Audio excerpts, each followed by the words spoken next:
आज के मेहमान। अथ स्वागतम् शुभ स्वागतम् अथ स्वागतम् शुभ स्वागतम् आनन्द मङ्गल मङ्गलम् आनन्द मङ्गल मङ्गलम् हितप्रियं भारत भारतम् हितप्रियं भारत भारतम् स्वागतम् शुभ स्वागतम् अथ स्वागतम् शुभ स्वागतम्। श्रोताओं नमस्कार। कार्यक्रम आज के मेहमान में आप सुन रहे थे सशक्त व्यक्तित्व और दमदार आवाज के मालिक अभिनेता पुनीत इस्सर से अनुराधा उपाध्याय की बातचीत का पहला भाग।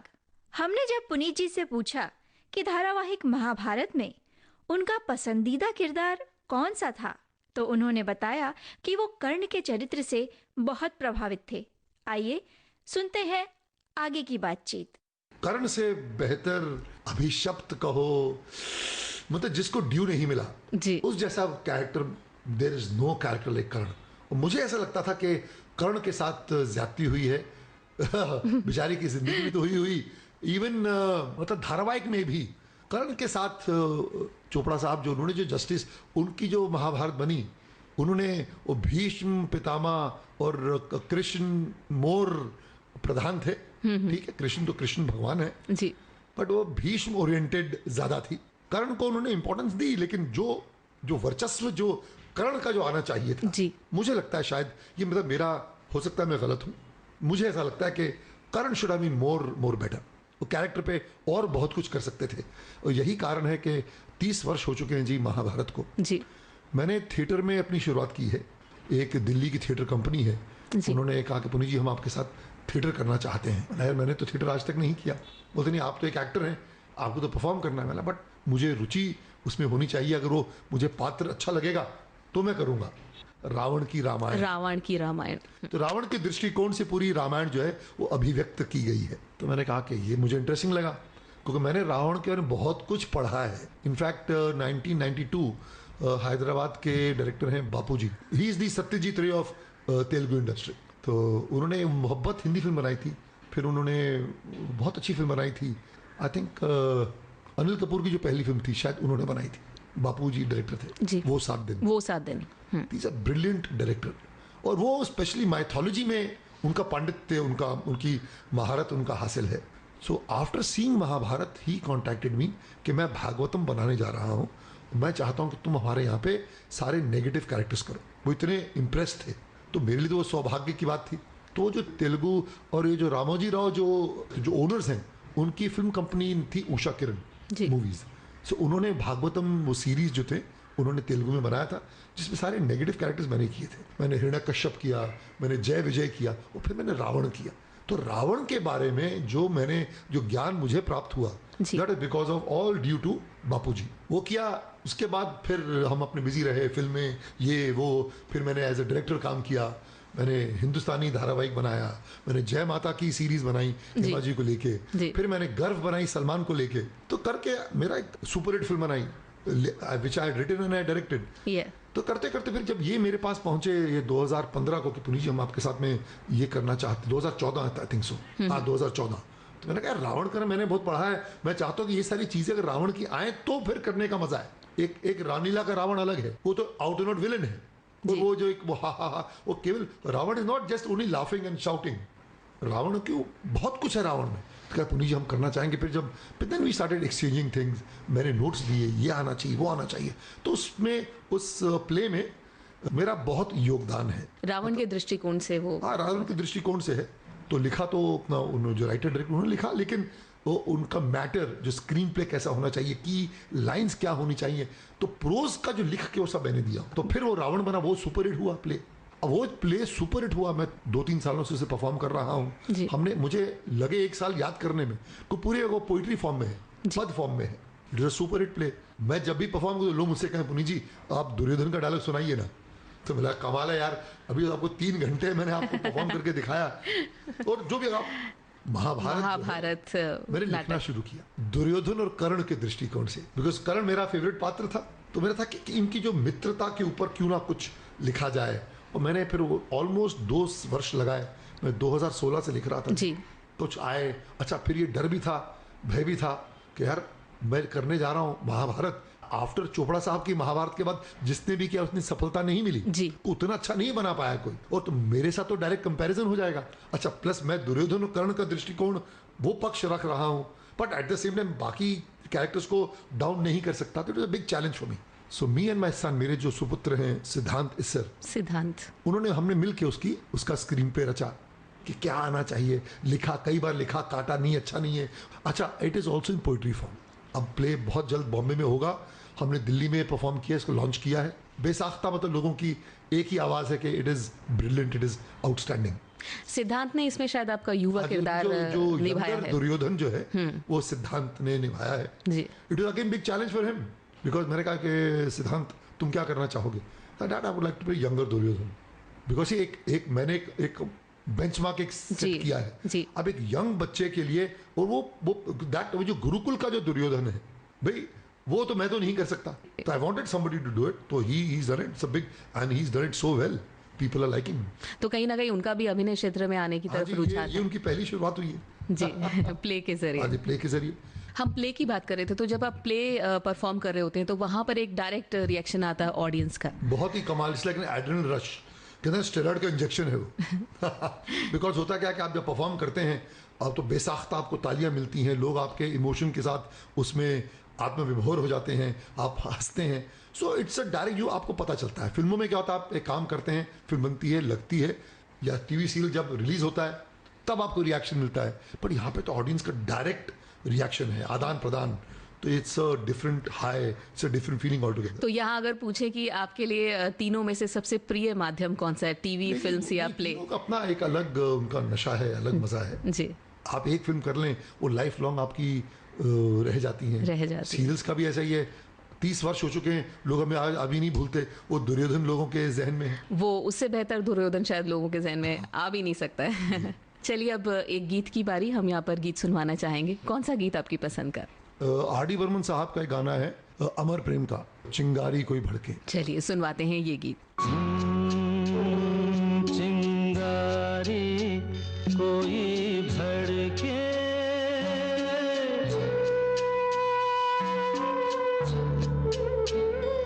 चिंगारी कोई भड़के तो सावन उसे बुझाए, सावन जो अगन लगाए उसे कौन बुझाए, ओ उसे कौन बुझाए।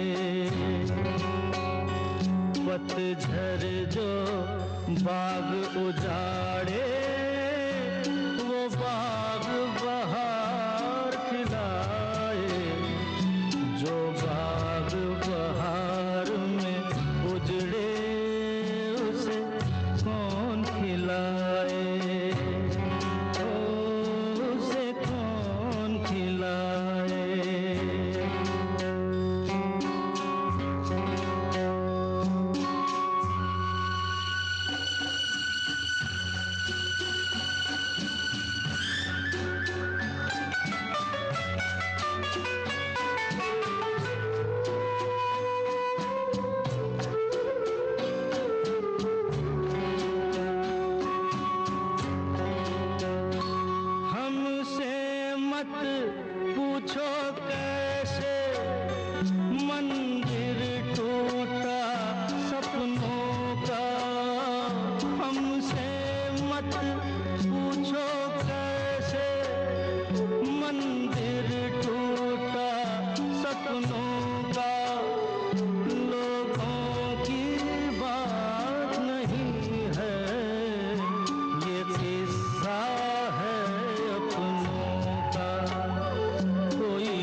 बहुत सारी पौराणिक धारावाहिकों की हमने बात की, किरदारों की बात की, महाभारत की बात की, बहुत सारे किरदार आपने निभाए। अभी हमने बात की दुर्योधन की, उसके बाद रावण जो कि प्ले के रूप में आप उसमें आए हैं, और परशुराम का किरदार भी आपने निभाया नई महाभारत जो आई थी उसमें।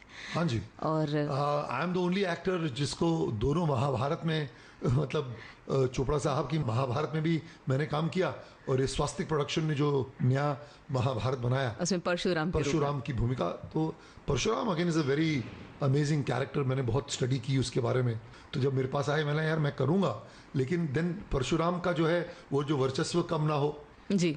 अब ये अक्सर जो लोगों को ये देखिए जिसमें जो व्याख्या की हमने कि भाई परशुराम के गुस्से में क्रोध में आके शराब दे दिया, इट्स नॉट दैट। ये लोगों को समझ ही नहीं आया। वो कहते हैं कि अगर तुम कोई बुरा कर्म करोगे तो ये नियति का नियम है। आपके वो जो आपने जो कला जो छल पूर्वक जो प्राप्त की बेटे तेरे वो काम नहीं आएगी। तो परशुराम इज वेरी सैड, वो तो बच्चे की तरह प्यार करता है, बट ओवर द इयर्स वो ऐसा कुछ बन गया है। तो जो जिसका जो इमोशनल साइड वो मैंने परशुराम में हमने वो उसको व्यक्त करने की कोशिश की है। और अभी कुछ वक्त पहले परम अवतार श्री कृष्णा, उसमें भी आपने किरदार निभाया। हाँ जी। तो कहीं ना कहीं ये माइथोलॉजिकल या पौराणिक धारावाहिकों के जो किरदार हैं वो कहीं ना कहीं आपके साथ मिले हुए हैं। जब कुछ लोग आते हैं बिकॉज एक मेरी हाइट पर्सनालिटी ऐसी है, आवाज है, तो लोग समझते हैं कि भाई इस तरह के रोल इनसे बेहतर कौन करेगा। तो वो शायद एक एडवांटेज है, और लोगों के दिमाग में वो एक इमेज बन गई है। इमेज बन गई कि पता है कंठस्थ ये याद कर लेता है डायलॉग्स, समय वेस्ट नहीं होता, ये भी है। उन्होंने रावण परफॉर्म करते हुए देखा था जी। और बहुत सारी यंगर जनरेशन के साथ, अभी की जनरेशन के साथ आपने काम किया, बहुत सारे एक्टर्स के साथ आपने काम किया। ऐसा कौन सा एक्टर जो आप समझते हैं कि दुर्योधन अगर फिर से महाभारत बने तो दुर्योधन के किरदार के लिए वो सटीक बैठेगा? आजकल की जनरेशन में बात करें तो yes, Salman is there, Shahrukh is there, but then size personality वो है मुश्किल। दुर्योधन का जो पात्र आपने मुझसे पूछा, मैं समझता हूँ कि अगर कोई वो आप बेचारे वो है नहीं, अमरीश जी कुड हैव डन, बाहुबली जैसे बनी है जी। तो फिर वहां पे वो राणा दुर्गावती एक है, may be he could do. तो गर्व फिल्म जिसका जिक्र अभी थोड़ी देर पहले हमने किया, किस तरह से ये आइडिया आया दिमाग में और किस तरह से? 95-96 में ना मैंने लिखना शुरू किया जी। तो मैंने एक धारावाहिक किया था Junoon, which is a super hit series जी। I wanted to do something, I wanted to write and direct. तो सुनील मेहता साहब ने कहा पुनीत तुम बाहर क्यों, जब हमारी एक घनिष्ठता है, मित्रता है, तो आप हमारे लिए कुछ करिए। ठीक है मैं करता हूँ। तो मैंने एक हिंदुस्तानी एक धारावाहिक बनाया था, एक action series which I had written and I had directed. It is a super hit series. वो बहुत ही सफल हुआ।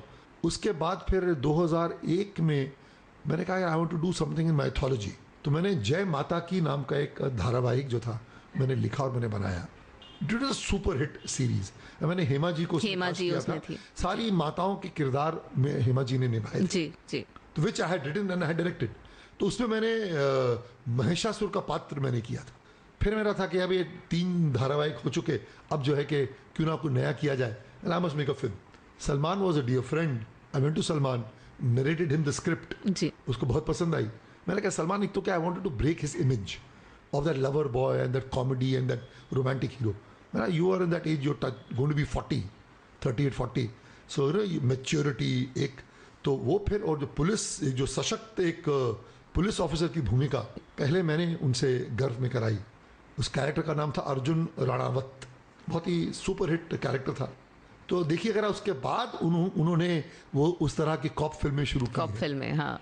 तो शुरुआत गर्व से हुई थी and he was nominated for the best actors thing. तो कहीं ना कहीं स्ट्रॉन्ग किरदार जब आप करते हैं, सेट पे इतना वक्त बिताते हैं, तो कहीं ना कहीं ये निजी जीवन में इनका कुछ असर आता है, या वो शूटिंग खत्म हुई और यहाँ पर एक अलग पर्सपेक्टिव? You're an actor. जी।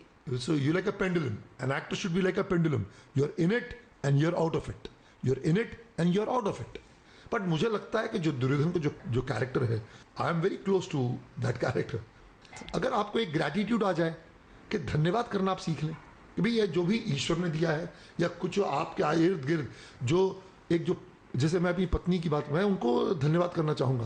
भाई 30 वर्ष मैं तो एक जद्दोजहद में लगा रहा, बट मेरे पीछे उनका वो अनसंग हीरोज, उनका कितना योगदान है जी। मेरी सफलता में, वो तो नहीं कहती, तो वो आई मस्ट थैंक हर। हमें कहना चाहिए, अपने बच्चों को थैंक यू कहो कि बेटा तुमने बच्चों से कहो, अपने दोस्तों से कहो, अपने निजी लोगों से कहो, और अगर आपने कुछ गलती की है उसकी माफी जरूर मांगो। तो ये था। और सलमान खान के साथ आपका कैसा रिश्ता, ट्यूनिंग कैसी है, कुछ देखिए, उसके बारे में सलमान has been साझा a very कीजिए। dear friend. Ji. I have known him for the last almost 40 years now. जी मैं बहुत सालों से जानता हूँ, मुझे छोटा बच्चा था, हम तब से एक दूसरे के, मैं उनसे बड़ा हूँ, मैं 7 साल बड़ा हूँ उनसे, तो वो he look up to me as an elder brother, he still looks up to me as an elder brother. तो बहुत ही अच्छा है, इज वेरी नाइस। चलिए अब यहाँ पर एक गीत आपकी पसंद का। गाना था नाम फिल्म का, शायद लक्ष्मीकांत प्यारेलाल का गाना था, बैरिया वे किया का क्या कसूर मैंने तेरा वे।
कितना गुरूर था, पद्मों में तेरे रख दिया सर ले, टूटा गुरूर बस मेरा वे, मेरी आवे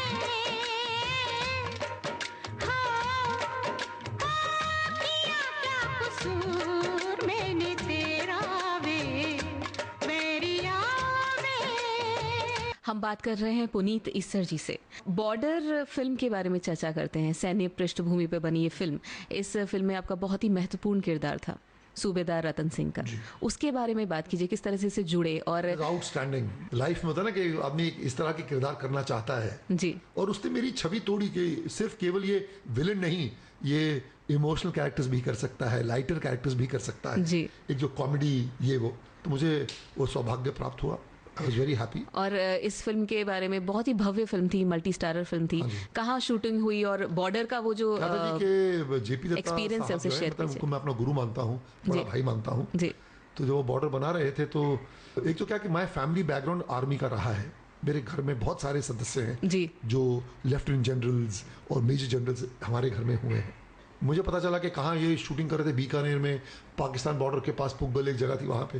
तो वहाँ पे जो कौन सी इंडियन जो रेजिमेंट एक जो तैनात थी, तो मैं उनके पास कुछ 1.5 महीना पहले चला गया। उनके साथ जो वहाँ के जो सूबेदार थे उनके साथ रहना शुरू किया, उनके साथ एक्सरसाइज शुरू की। जो वो उनका जो रोज़मर्तबा का जो उनका जो रूटीन था, I started following that to be that character. मैं पहले चला गया, मैंने पूछ के, जब ये सब आए तो they could not recognise me कि ये तो वही मैं उन्हीं का सदस्य लग रहा था। तो जो भाषा, जो जबान, जो एक लिंगो चाहिए था, उस कैरेक्टर का, I picked up from them. और ये जो किरदार है क्रिएटिव डायरेक्टर की देन होती है, कहीं ना कहीं वो लिखते हैं और इस तरह से होना चाहिए डायरेक्टर। आपका कितना रोल रहता है उसको इम्प्रोवाइज करने के लिए, या आपके कितने सजेशन रहते हैं? अगर आपसे जो डायरेक्टर है वो रुपए में से 80 पैसे मांग रहा है, आपका फर्ज होना चाहिए उसको 82 देना। अगर वो 100 रुपए मांग रहा है तो 100 से भी 1 रुपया आप ऊपर देने की कोशिश करें। हमारा भी एज एन एक्टर योगदान होना चाहिए। तो of course the director is the captain of the ship, you can not go against him. भाई वो ultimately final authority is his. But then I used to do work something, ये nuances हैं, ये मैं कुछ कर सकता हूँ, तो used to go and discuss with the director, and then जो अच्छा होता तो होता है यार तुम ये कर सकते हो, ये नहीं कर सकते। सो अपना प्रयास, अपना योगदान तो एक कलाकार का होना ही चाहिए। मैं तुम्हारे दिल की हालत समझ सकता हूँ मथुरा दास, मगर कमांड ने भी कुछ सोच समझ कर हुक्म दिया होगा। हम 120, दुश्मन 2000। कहाँ के हुए साहब जी? सच्चे बादशाह 10वीं पातशाही श्री गुरु गोबिंद सिंह जी महाराज ने फरमाया है, चिड़िया नाल जे बाज लड़ावा ता गोबिंद सिंह नाम तरावा। साहब जी, जब चिड़िया बाज के साथ लड़ सकती है तो हम तो इंसान हैं। हम नहीं जाएंगे, कोई नहीं जाएगा। संदेशे आते हैं हमें तड़पाते हैं, कुछ चिट्ठी आती है पूछे जाती है कि घर कब आओगे, कि घर कब आओगे, लिखो कब आओगे, कि तुम बिन ये घर सूना सूना है। संदेशे आते हैं हमें तड़पाते हैं, जो चिट्ठी आती है वो पूछे जाती है कि घर कब आओगे, कि घर कब आओगे, लिखो कब आओगे, कि तुम बिन ये घर सूना सूना है।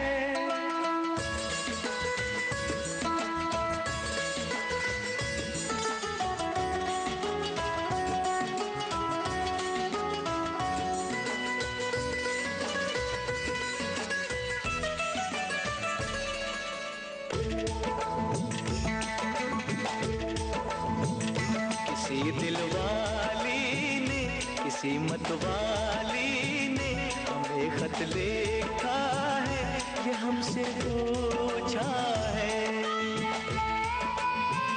किसी की सांसों ने, किसी की धड़कन ने, किसी की चूड़ी ने, किसी के कंगन ने,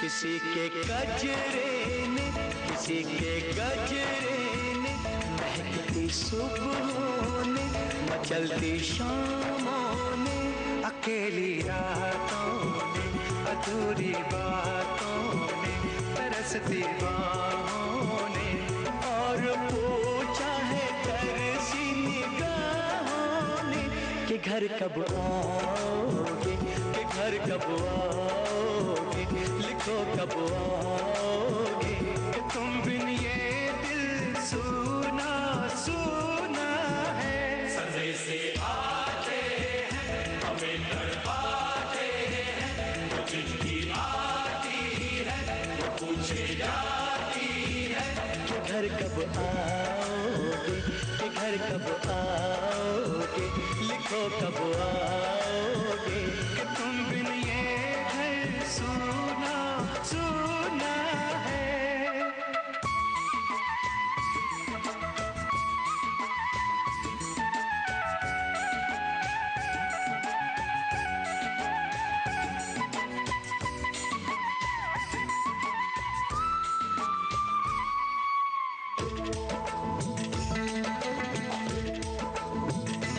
मोहब्बत वालों ने, हमारे यारों ने हमें ये लिखा है कि हमसे पूछा है।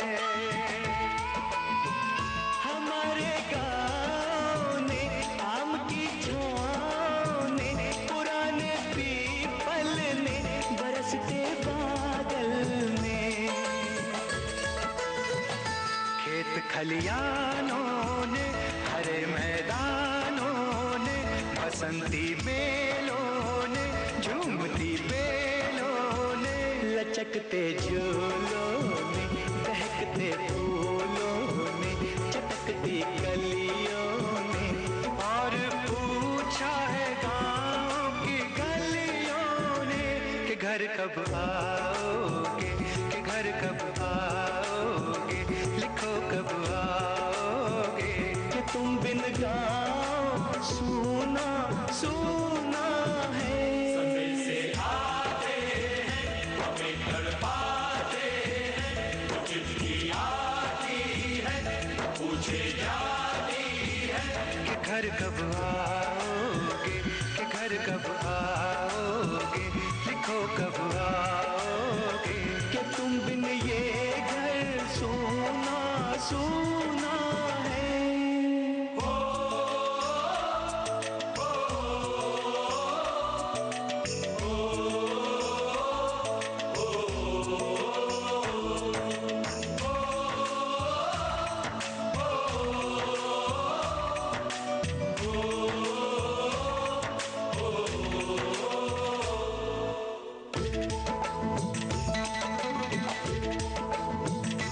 भीख ममता की प्यार की गंगा की तो चिट्ठी आती है साथ बुलाती है। मेरे दिन बचपन के खेल वो आंगन के वो साया आंचल का वो टीका काजल का वो लोरी रातों में वो नरमी हाथों में वो चाहत आंखों में वो चिंता बातों में बिगड़ना ऊपर से मोहब्बत अंदर से करे वो देवी माँ। यही हरकत में पूछे मेरी माँ कि घर कब आओगे, कि घर कब आओगे, लिखो कब आओगे, कि तुम बिना आंगन सूना सूना है। समय से आते हैं हमें तड़पाते हैं, वो चिट्ठी आती है वो पूछे जाती है कि घर कब आओगे, कि घर कब आओगे, लिखो कब आओगे, कि तुम बिन ये घर सूना सूना है।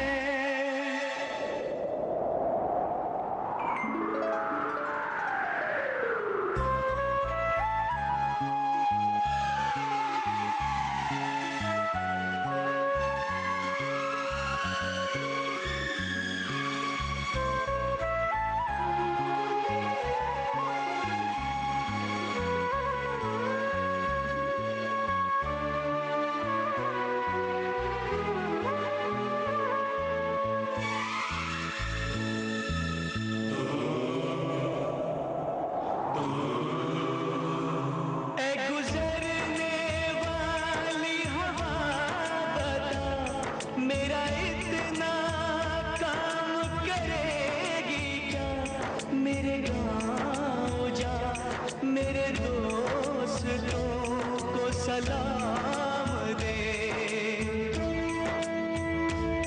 मेरे गाँव में है जो वो गली जहाँ रहती है मेरी दिलरुबा, उसे मेरे प्यार का जाम दे, उसे मेरे प्यार का जाम दे। वही थोड़ी दूर है घर मेरा, मेरे घर में है मेरी बूढ़ी माँ। मेरी माँ के पैरों को छू के तो उसे उसके बेटे का नाम दे। ऐ गुजरने वाली हवा जरा मेरे दोस्तों मेरे दिलरुबा, मेरी माँ को मेरा पैगाम दे, उन्हें जाके तू ये पैगाम दे।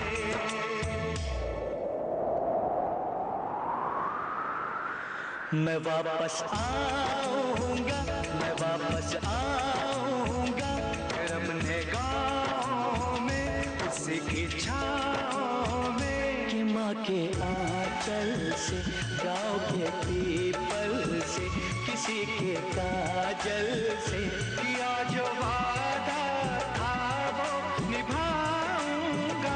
मैं एक दिन आऊंगा, मैं एक दिन आऊंगा, मैं एक दिन आऊंगा, मैं एक दिन आऊंगा, मैं एक दिन आऊंगा, मैं एक दिन आऊंगा, मैं एक दिन आऊंगा,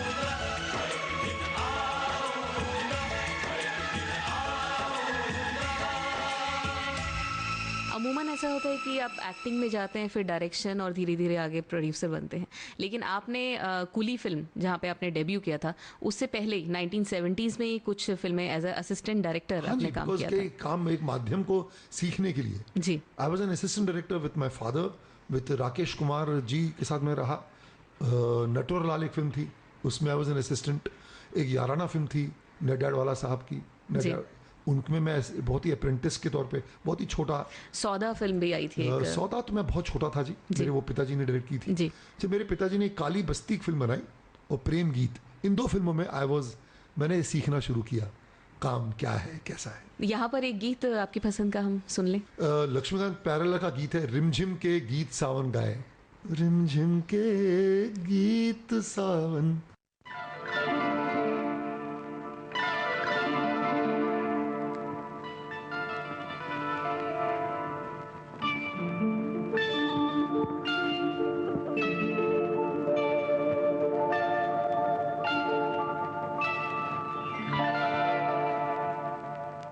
रिमझिम के गीत सावन गाए, आए भीगी भीगी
फिल्मों की बात चली है तो यहाँ पर एक फिल्म है आई एम सिंह, ये आपने बनाई, तो इस फिल्म के बारे में हम थोड़ा जानना इट चाहेंगे। Was a issue based film जी इंडो अमेरिकन प्रोजेक्ट था जी कि वहां पे क्या होता कि जी मिस्टेकन आइडेंटिटी के किस्से हुए, सो आई थॉट कि इस इश्यू को रेस किया जाए। क्या जीना क्या मरना तेरे बिना है, सब गुनाह करना गुनाह करना, हर लम्हा हर लम्हा हर लम्हा है तन्हा तन्हा, हर एक लम्हे को बस तबाह करना तबाह करना, क्या जीना क्या मरना तेरे बिना है, सब गुनाह करना सब गुनाह करना, हर लम्हा हर लम्हा हर लम्हा है तन्हा तन्हा, हर एक लम्हे को बस तबाह करना तबाह करना, क्या जीना क्या जीना।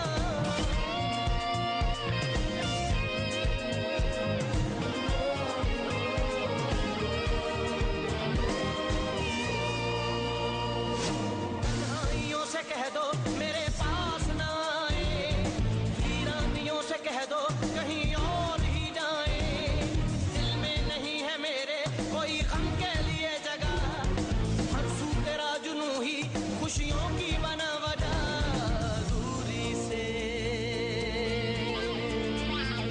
दूरी से दूरी से अब क्या डरना, यादों से तेरी है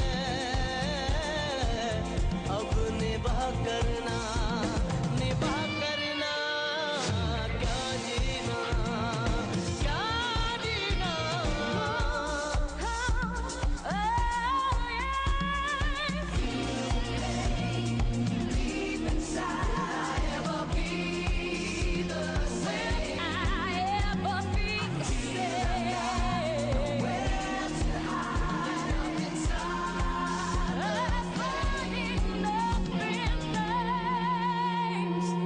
दीवानगी की सरहद अब तोड़ देंगे हम, तेरे जुनून में दुनिया अब छोड़ देंगे हम, बहते हुए लहू में महफूज है बस तू, तेरा करूं मैं सजदा बस तू ही आरज़ू, इश्क है।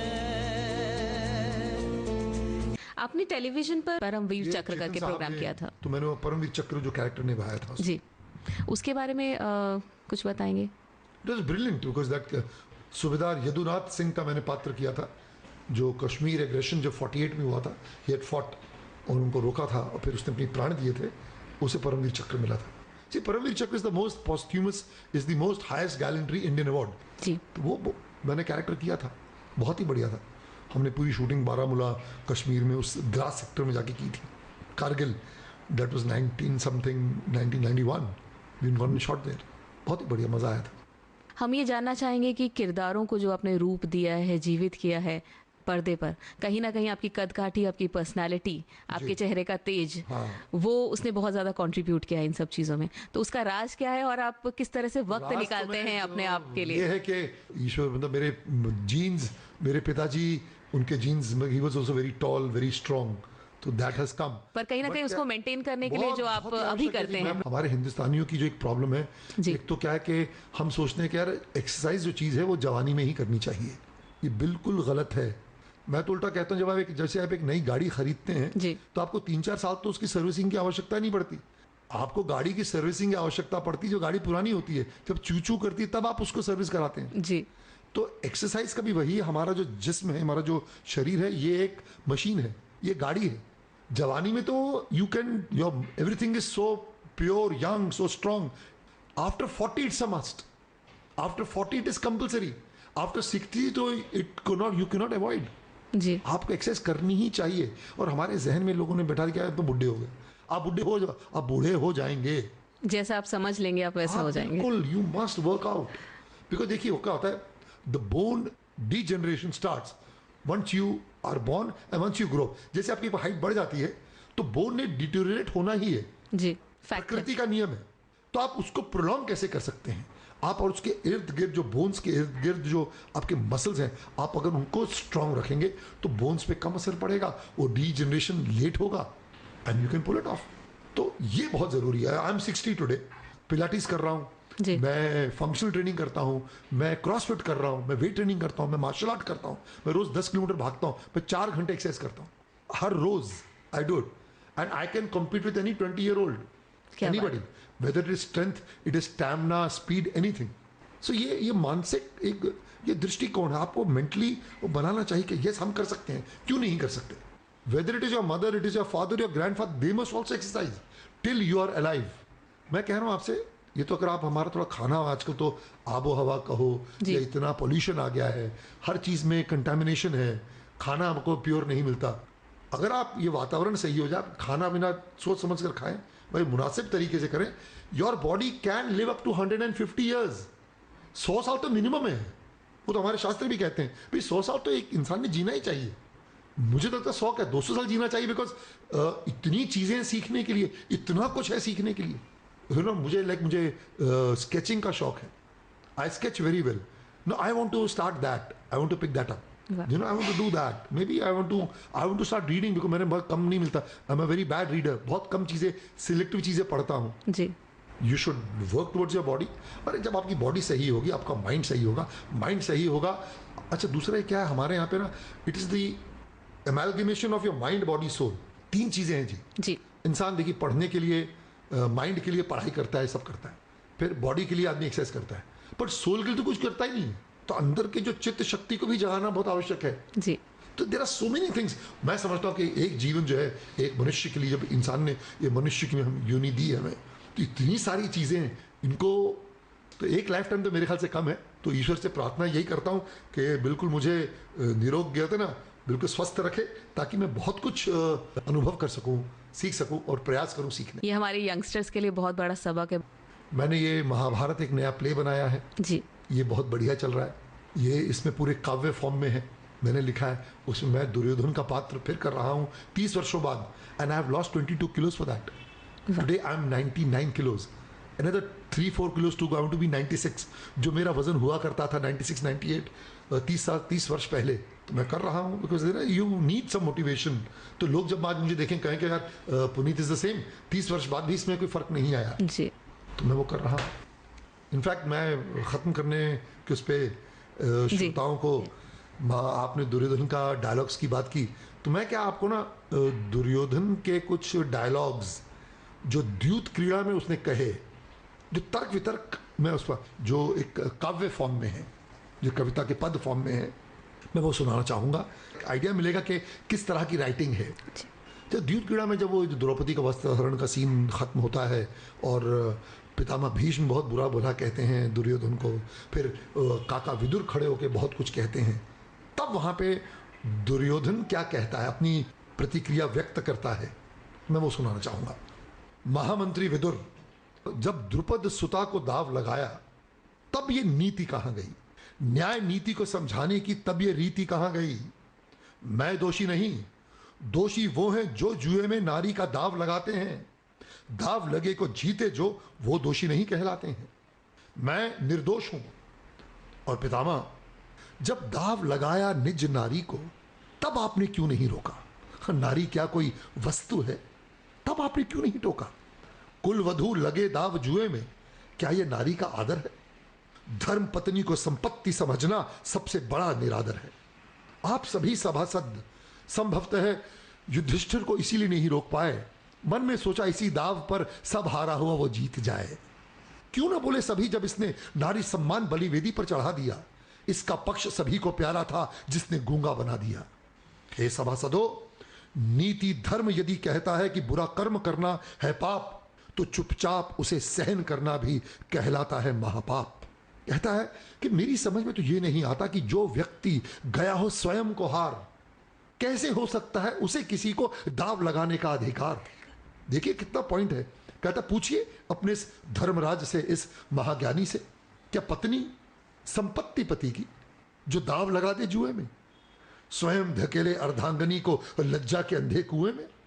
और ये चार भाई बस भ्रात धर्म को ध्यान में रखा, इसीलिए युधिष्ठिर को न रोका, अपने अग्रज को न रोका, पति धर्म को भूल पत्नी को जुए के जलते कुंड में स्वाहा होने से न रोका। सबको दोष दिखे मेरा, परंतु इनकी गलती पर न करते खेद। जिस थाली में खाते हैं ये उसी थाली में करते छेद। क्या बात है, वाकई में बहुत सटीक बात कही आपने। और ये संवाद आज हमने रूबरू आपसे सुने, बहुत अच्छा लगा। हम सचमुच शुक्रगुजार हैं आपके। धन्यवाद। आज के मेहमान। श्रोताओं, इस कार्यक्रम में आज हमारे मेहमान थे अभिनेता पुनीत इस्सर। इनसे बातचीत कर रही थी अनुराधा उपाध्याय। ये था दूसरा और अंतिम भाग। चलते चलते आपको बता दें कि इस कार्यक्रम में तकनीकी सहयोग वंदना ठाकुर और सुषमा सुरड़कर का था। विविध भारती की ओर से इस कार्यक्रम की प्रस्तुतकर्ता रश्मि कुकरेती। तो अब दीजिए इजाजत। नमस्कार। आज पिटारा लाया था आज के मेहमान।